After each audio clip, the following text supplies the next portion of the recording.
നമസ്കാരം. മിസ്റ്റർ ഹൈബി ഈഡൻ, നിങ്ങൾ എമ്പുരാൻ വിവാദത്തിൽ പൃഥ്വിരാജിന് നട്ടെല്ലുണ്ടെന്ന് പറയുന്നത് കേട്ടു. വിവാദം വന്നപ്പോൾ മാളത്തിൽ ഒളിക്കുന്നതാണോ നട്ടെല്ല്? എന്താണ് ഈ നട്ടെല്ലെന്ന് ഞാൻ വ്യക്തമാക്കി പറഞ്ഞുതരാം.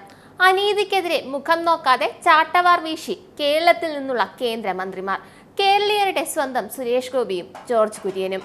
വഖഫ് ഭേദഗതി ബില്ലായാലും എമ്പുരാൻ വിഷയമായാലും ഇവിടത്തെ കമ്മികളും കൊങ്കികളും എടുത്ത നിലപാട് നിങ്ങൾക്കറിയാവുന്നതാണ്. എന്നാൽ ജനങ്ങൾക്ക് വേണ്ടി പാർലമെന്റിൽ പോരാടാൻ ചങ്കുറപ്പുള്ള രണ്ട് മന്ത്രിമാരെയാണ് നമുക്ക് കിട്ടിയിരിക്കുന്നത്. ഏത് സത്യവും ആരുടെയും മുഖത്ത് നോക്കി വിളിച്ചു പറയാൻ കഴിവുള്ള രണ്ടുപേർ. ആദ്യം നമുക്ക് ജോർജ് കുര്യന്റെ കാര്യം തന്നെ നോക്കാം. വിവാദ സിനിമ എമ്പുരാനിലെ രാജ്യവിരുദ്ധ രംഗങ്ങൾ നീക്കം ചെയ്തത് ആവിഷ്കാര സ്വാതന്ത്ര്യത്തിനും അഭിപ്രായ സ്വാതന്ത്ര്യത്തിനും വെല്ലുവിളിയാണെന്നായിരുന്നു ജോൺ ബ്രിട്ടാസ് MP രാജ്യസഭയിൽ പറഞ്ഞത്.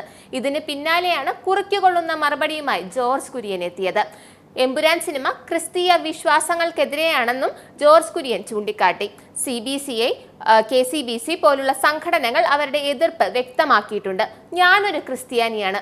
കമ്മ്യൂണിസ്റ്റുകാർ എൻ്റെ വിശ്വാസങ്ങളെ അപമാനിക്കുകയാണ്. അവർ എല്ലാ മതങ്ങളെയും അപമാനിക്കുകയാണ്, അദ്ദേഹം കൂട്ടിച്ചേർത്തു. Sir, the film is against Christian faith. It is Christian faith and the cross. And all the Christians in India, it is opposing. KCBC, CBCI opposing. The communists want to insult the Christians in this country. That is why we are telling. See, today you can see the CBCI and KCBC, they passed the resolution against this film. I am a Christian. Don't insult me. These communists want to insult every religion. They want to insult every religion. Why they are insisting? Every religion. തീയായി മാറിയിരിക്കുകയായിരുന്നു George Kurian. സ്വന്തം സഭയെ പോലും തള്ളിപ്പറയുന്ന John ബ്രിട്ടാസിന്റെ വാപിനെ തുറന്നിട്ടില്ല. എന്തരുതാത്ത കാര്യം സംഭവിച്ചാലും സുരേഷ് ഗോപി അതിലേക്ക് വലിച്ചിടുകയും വിവാദമുണ്ടാക്കുകയും ചെയ്യുന്നതാണ് കമ്മികളുടെ സ്വഭാവം. എന്നാൽ തന്നെ ചൊറിയാൻ വന്ന കമ്മിയായ രാധാകൃഷ്ണനെ മാന്തിക്കീറുകയായിരുന്നു സുരേഷ് ഗോപി.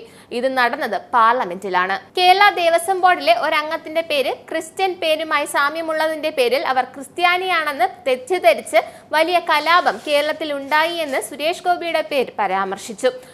അങ്ങനെ പരാമർശിച്ചത് കൊണ്ട് തന്നെ സുരേഷ് ഗോപി ക്ഷുഭിതനായി. ഇതിന് മറുപടിയായി സുരേഷ് ഗോപി രംഗത്തെത്തിയിരുന്നു. രാജ്യസഭയിൽ ബിൽ പാസാക്കുന്നതോടെ വഖഫ് ഭേദഗതിക്കെതിരെ കേരള സർക്കാർ കൊണ്ടുവന്ന പ്രമേയം അറബിക്കടലിൽ പതിക്കുമെന്ന് സുരേഷ് ഗോപി പറഞ്ഞു.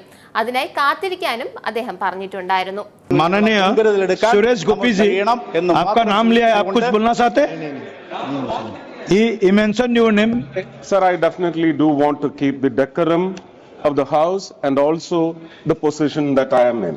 But unnecessarily my name was taken to rake up a certain situation which is worming in the state of Kerala. Right. I will tell you, these people in the Assembly of Kerala have passed a resolution.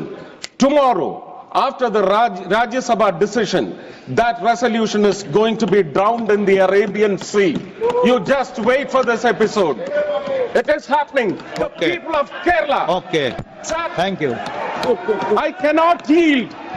I will not yield. I will not yield. Thank you. No. Please. No. Hibi Eden ഇപ്പോൾ നട്ടലിന്റെ അർത്ഥം മനസ്സിലായി കാണുമല്ലോ അല്ലേ? നട്ടലുള്ളവർ രായപ്പനെ പോലെ ഒളിച്ചോടാറില്ല. നമ്മുടെ കേന്ദ്രമന്ത്രിമാരെ പോലെ പൊരുതും. അതാണ് നട്ടെല്ല്. നന്ദി, നമസ്കാരം. നിങ്ങൾക്കും ആനന്ദ മീഡിയയുടെ പ്രേക്ഷകരിൽ ഒരാളാകണ്ടേ? യൂറോപ്പിലും US-ലും ആഫ്രിക്കയിലും അടക്കം പ്രവാസികൾ ഉള്ളയിടങ്ങളിലൊക്കെ ജനപ്രിയ ചാനലുമായി ആനന്ദ് മീഡിയ ഒപ്പമുണ്ട്. ഏഷ്യാനെറ്റ് ഫ്ലവേഴ്സ് അടക്കം നിങ്ങളുടെ വിരൽത്തുമ്പിലെത്തും. ആദ്യം റോക്കു ബോക്സ് സ്വന്തമാക്കുക. അതിൽ നിന്നും ആനന്ദ് മീഡിയ ആപ്ലിക്കേഷൻ ഡൗൺലോഡ് ചെയ്യുക, ഇൻസ്റ്റാൾ ചെയ്യുക. എന്നിട്ട് 02085866511 എന്ന നമ്പറിൽ ഞങ്ങളുടെ കസ്റ്റമർ കെയറിൽ ബന്ധപ്പെടുക.